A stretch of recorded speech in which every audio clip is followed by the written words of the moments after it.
શિવમ વિદ્યાલય તરફથી ઓનલાઈન શિક્ષણ શરૂ કરવામાં આવ્યું છે, જેના ભાગરૂપે આપણે જોઈશું ધોરણ 8 વિષય કોમ્પ્યુટર પરિચય, જેનો પાઠ 2 વિન્ડોઝનો પરિચય. તેમાં સૌપ્રથમ આવે છે ઓપરેટિંગ સિસ્ટમ. કોમ્પ્યુટરનું સંચાલન કરવા માટે જરૂરી પ્રોગ્રામની શ્રેણીને ઓપરેટિંગ સિસ્ટમ કહે છે. આઉટપુટ આપવા માટે કોમ્પ્યુટર પ્રોગ્રામ મુજબ ડેટા પ્રોસેસ કરે છે. કોઈ પણ ડેટા પ્રોસેસ કરવા માટે કોમ્પ્યુટરને હાર્ડવેર અને સોફ્ટવેરની જરૂર પડે છે, પણ કોમ્પ્યુટરનું ખરેખર સંચાલન કરવા માટે ઓપરેટિંગ સિસ્ટમની જરૂર પડે છે. ઇનપુટ ડિવાઇસ સાથે ડેટા મેળવ્યા પછી સીપીયુ તે ડેટા મેમરીને મોકલે છે. પછી સીપીયુ મેમરી પાસેથી ડેટા મેળવીને આઉટપુટ તૈયાર કરવા માટે પ્રોસેસ કરે છે. સ્ટોર કરવા માટે આઉટપુટ મેમરીને મોકલાય છે. પછી સીપીયુ મેમરીમાંથી માહિતીને આઉટપુટ ડિવાઇસ કે સ્ટોરેજ ડિવાઇસને મોકલવા માટે જરૂરી સૂચનાઓ આપે છે. કોમ્પ્યુટરના સમગ્ર કાર્યનું નિયંત્રણ સીપીયુ કરે છે, પરંતુ સીપીયુને ખબર ક્યાંથી પડે કે શું કરવાનું છે, ક્યારે તે કરવાનું છે, કેવી રીતે કરવાનું છે? વળી સીપીયુને તેના કાર્યો કરવા માટે મદદ કરવા વિશેષ પ્રોગ્રામની જરૂર પડે છે. કોમ્પ્યુટરનું સંચાલન કરવા માટે ઉપયોગમાં લેવાતા આવા પ્રોગ્રામની શ્રેણીને ઓપરેટિંગ સિસ્ટમ કહે છે. તમે ઈચ્છો તે પ્રમાણે કોમ્પ્યુટરને બધા કાર્યો કરવા માટે ઓપરેટિંગ સિસ્ટમ મંજૂરી આપે છે. કોમ્પ્યુટરની મેમરીમાં ડેટા સ્ટોર કરવા તેમજ પાછો મેળવવાની પ્રક્રિયાનું તે નિયંત્રણ કરે છે. ટૂંકમાં ઓપરેટિંગ સિસ્ટમ કોમ્પ્યુટરનું વ્યવસ્થાપન સંભાળીને તેના પર નિયંત્રણ રાખે છે. હવે આપણે જોઈશું યુઝર ઇન્ટરફેસ. કોમ્પ્યુટરનો ઉપયોગ કરનાર હાર્ડવેર અને સોફ્ટવેર દ્વારા કોમ્પ્યુટર પાસેથી કામ લઈ શકે છે. આ માધ્યમને યુઝર ઇન્ટરફેસ કહે છે. યુઝર ઇન્ટરફેસના બે પ્રકાર છે. એક કમાન્ડર લાઇન ઇન્ટરફેસ અને બીજું ગ્રાફિકલ યુઝર ઇન્ટરફેસ. હવે તેમાં પહેલું છે commander line interface. Commander line ઇન્ટરફેસમાં કોમ્પ્યુટરને સૂચના આપવા માટે લખાણ આધારિત કમાન્ડ ટાઈપ કરવા પડે છે. આ કમાન્ડનો સમૂહ પૂર્વ નિયોજિત હોય છે અને તેમનું એક નિશ્ચિત બંધારણ હોય છે. જે પ્રક્રિયા કરીને આઉટપુટ મેળવવાનો હોય તે પ્રક્રિયાનો આ કમાન્ડ નિર્દેશ કરે છે. કમાન્ડર લાઇન ઇન્ટરફેસનો ઉપયોગ સરળ નથી, કારણ કે ઉપયોગ કરનારે માત્ર કમાન્ડ નહીં પણ તેને લગતા બધા નિયમો પણ યાદ રાખવા પડે છે. જો ટાઈપ કરવામાં એકાદ ભૂલ થઈ હોય તો ડોસ તે કમાન્ડ સમજી શકતું નથી.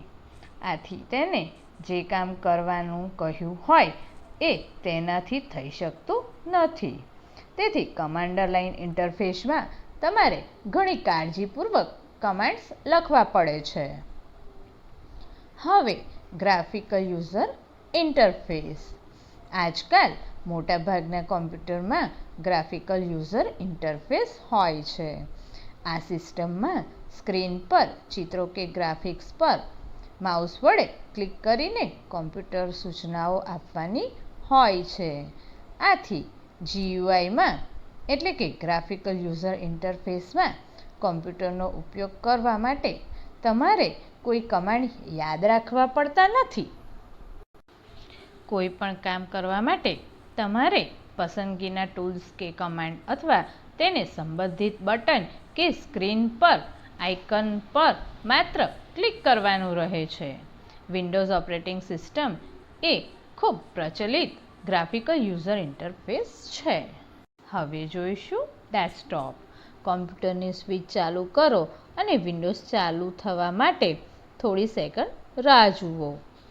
રોમ કાર્ય શરૂ કરવા માટે સીપીયુને સૂચના આપે છે. તે પ્રક્રિયાને બુટિંગ કહે છે.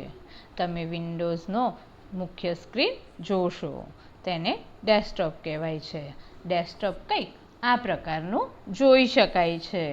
તેની ઉપર સૌપ્રથમ નાના નાના આઇકન્સ જોવા મળે છે અને તેના નીચેના ભાગે એક ઘાટા કલરની પટ્ટી દેખાય છે, જેને આપણે ટાસ્કબાર કહીએ છીએ. ટાસ્કબારની ડાબી બાજુએ સ્ટાર્ટ બટન આવેલું હોય છે અને તેની જમણી બાજુએ નોટિફિકેશન એરિયા આવેલો હોય છે, જેમાં તમે બેટરી અથવા તારીખ, સમય, આ અલગ અલગ વસ્તુ જોઈ શકો છો. હવે આપણે જોઈશું વિન્ડોઝમાં માઉસનો ઉપયોગ. વિન્ડોઝ ઓપરેટિંગ સિસ્ટમમાં માઉસ બહુ મહત્ત્વનું સાધન છે. મેનુ, ટૂલ કે કમાન્ડ, આઇકન કે બટન, પ્રોગ્રામ, ફાઇલ, ફોલ્ડર વગેરે પસંદ કરવા માટે માઉસનો ઉપયોગ થાય છે. માઉસ તેના પર 2 કે 3 બટન ધરાવતું નાનકડું સાધન છે. ડાબું માઉસ બટન વારંવાર વપરાય છે. મેનુમાંથી કોઈ વસ્તુ પસંદ કરવા કે સ્ક્રીન પર ચોક્કસ સ્થળનો નિર્દેશ કરવા માટે તેનો ઉપયોગ થાય છે. સ્ક્રીન પર શોર્ટકટ મેનુ જોવા માટે જમણા માઉસ બટનનો ઉપયોગ થાય છે. માઉસને માઉસ પેડ પર રાખીને સરકાવવામાં આવે છે. તમે માઉસ પેડ પર માઉસને ફેરવશો ત્યારે સ્ક્રીન પર એક નાનકડું તીર એટલે કે એરો પણ ફરતો દેખાશે. આ એરોને માઉસ પોઇન્ટર કહે છે. જ્યારે તમે માઉસ બટન દબાવો ત્યારે તમને ક્લિક એવો અવાજ સંભળાય છે. આથી માઉસ બટન દબાવવાની ક્રિયાને ક્લિકિંગ કહે છે. અહીંયા તમે અલગ અલગ ક્લિકિંગના પ્રકાર જોઈ શકશો, જે આપણે હવે જોઈએ. હવે આમાં પહેલું છે પોઇન્ટિંગ. આઇકન કે ટૂલ પર માઉસ પોઇન્ટરને મૂકવું. ટૂંકમાં કોઈ પણ આઇટમ પર માઉસ વડે પોઇન્ટિંગ કરવું એટલે કે નિર્દેશ કરવો. બીજું છે ક્લિક. માઉસ બટનને દબાવીને છોડી દેવું. આ પ્રક્રિયાને ક્લિક કહે છે. Left click. લેફ્ટ ક્લિક એટલે માઉસનું ડાબું બટન દબાવીને છોડી દેવું. સામાન્ય રીતે ક્લિક એટલે કે લેફ્ટ ક્લિક, કારણ કે ડાબું બટન વારંવાર વપરાય છે. હવે આવે છે રાઈટ ક્લિક.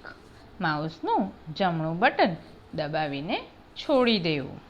ત્યાર પછી છે ડબલ ક્લિક. માઉસ બટનને ઝડપથી 2 વાર દબાવવાની પ્રક્રિયાને ડબલ ક્લિક કહે છે. પછી આવે છે ડ્રેગ. માઉસ બટન દબાવેલું જ રાખી એટલે કે બટન છોડ્યા વિના માઉસ ફેરવવું અને પછી માઉસ બટન છોડી દેવું. આને ડ્રેગિંગ કહે છે. ડેસ્કટોપ પર રિસાયકલ બિન આઇકન પર માઉસ પોઇન્ટરને લઈ જાઓ. જ્યારે તમે માઉસ પોઇન્ટરને આઇકન ઉપર મૂકશો ત્યારે આઇકન અને તેનું નામ હાઇલાઇટ થશે. આનો અર્થ એ થાય છે કે આઇકન પસંદ એટલે કે સિલેક્ટ થવા માટે તૈયાર છે